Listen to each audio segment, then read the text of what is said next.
Welcome back, everyone. Michael here with Offshore Citizen. Today we're going to try to do some massive generalizing while at the same time trying to remain accurate. So we're going to respond a little bit to a question one of our viewers had, which was asking about describing the difference between lifestyle in UAE and lifestyle in US, Canada, kind of North American lifestyle.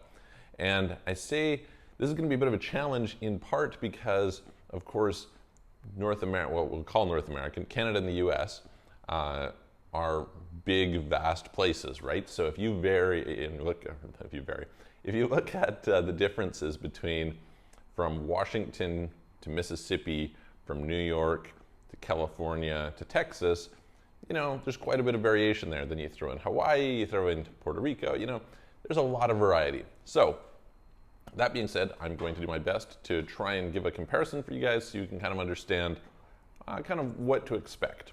So before we dive into that, if you haven't already, please smash the subscribe button, nail the notification bell. Really appreciate your support subscribing.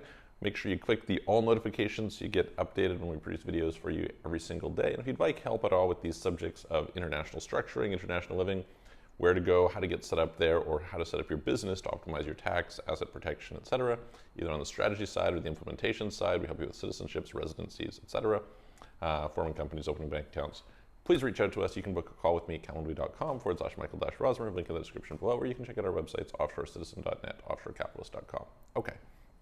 Now, so one of the things, if you've never been to UAE, I'm going to heavily bias what I talk about here to Dubai.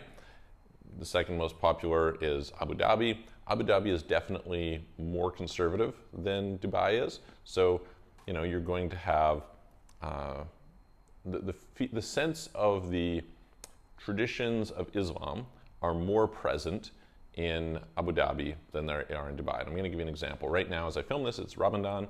And for the first time this year, they decided that you don't have to have curtains blocking off spaces during Ramadan. So to give you some idea how this works, during Ramadan, Islamic people typically are not supposed to eat during the hours of sun. So from dawn until dusk, they don't eat. So they don't eat until the sun sets, right? What they would do traditionally, because of course Westerners maybe don't want to follow that, or immigrants from all over the world don't necessarily want to follow that, is they would say, okay, you could do it, but we don't want you to do it in public where it's visible. And I would say this is a thing about Dubai, or well, let's call it Dubai in particular, in general, is that there is a sense of the image. So there's a lot of things that people will do, but the idea is, hey, don't do them in public, right? So for example, public drunkenness, public disorderliness. This might be okay if you're in Las Vegas, walking down the strip or something. This is not okay in Dubai. And I think that's probably actually a good thing, right? I think the consequences of those types of policies are helpful. So the way they had this with Ramadan was, until this year, what they would do is the restaurants would put like big curtains up. And even actually, I was staying at a hotel on the beach a couple years ago, I was here during Ramadan, and they had these little tents there so that guests could go and they could get water, they could drink water there, etc., and partake on the beach, but other people wouldn't have to see them. And I mean, depending on how you want to look at that, that's, kind of nice, respectful of other cultures, etc. But this year they decided to do away with that. So this year, you could go down to Marina Mall, for example, and walk through and go to some restaurant, and you can just see, you just walk in, it's just like normal. It's exactly as though all the normal things are taking place, except that working hours are a little bit different. So a lot of places are closing at 2 p.m. Sometimes they're closing, at 3:30. It just depends on the place. But yeah, the working hours are a little bit adjusted for the period of Ramadan, which is, not that different from, holiday hours in North America, right? It's like, okay, on Christmas, the difference is, this lasts for a month, but everything is more or less still open. And also to compensate, often malls, etc., are open late at night. So in some cases, I think they're open until like 2 a.m. So that's also kind of a different thing. Now, if you come to Dubai, I think the experience that you probably should have, if you haven't been before, is it's a lot like America. I pretty much have the sense that what happened was the sheikhs were educated in America and they just decided to import it into the Middle East. So you have something akin to Las Vegas in the Middle East with a beach. The climate is not that different. It's super hot during the summer.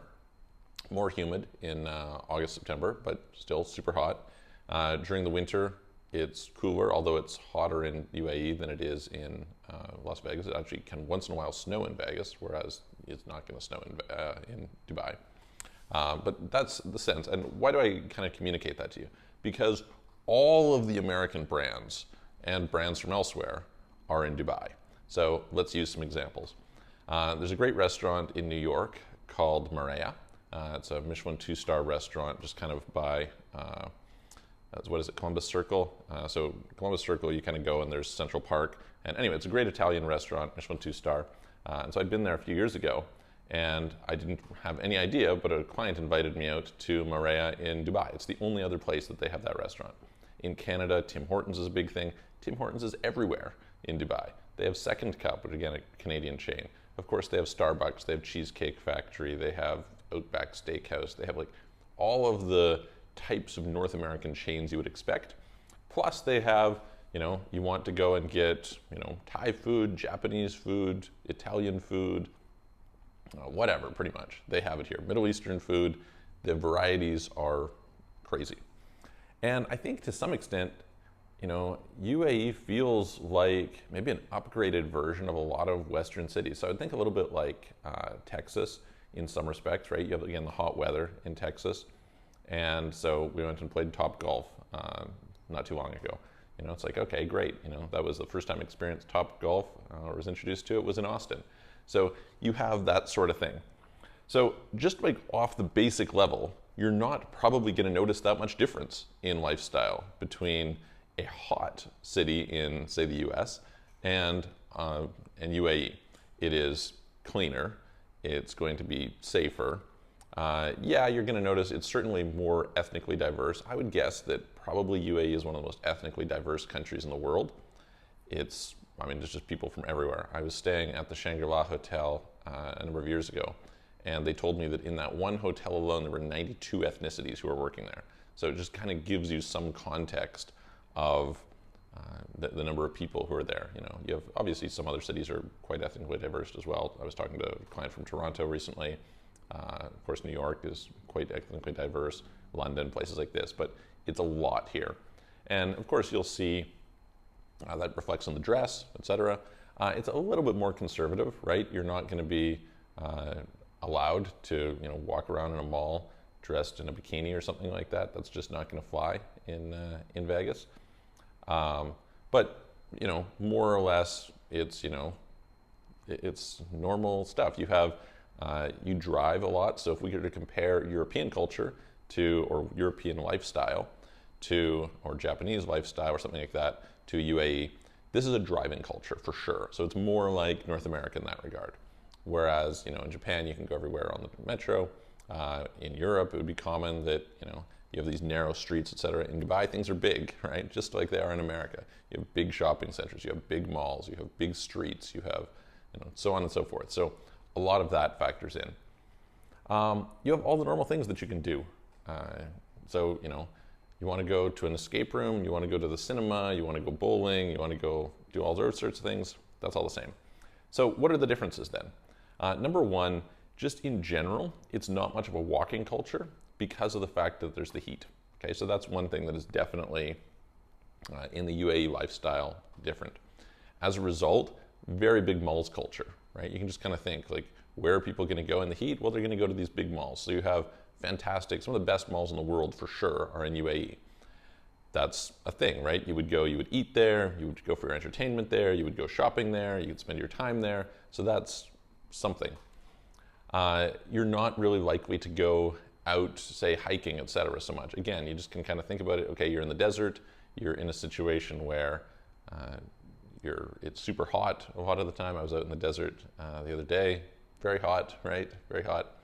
And so, that's a little bit of a different thing from a lifestyle standpoint. So the activity that you're going to do is more indoor oriented.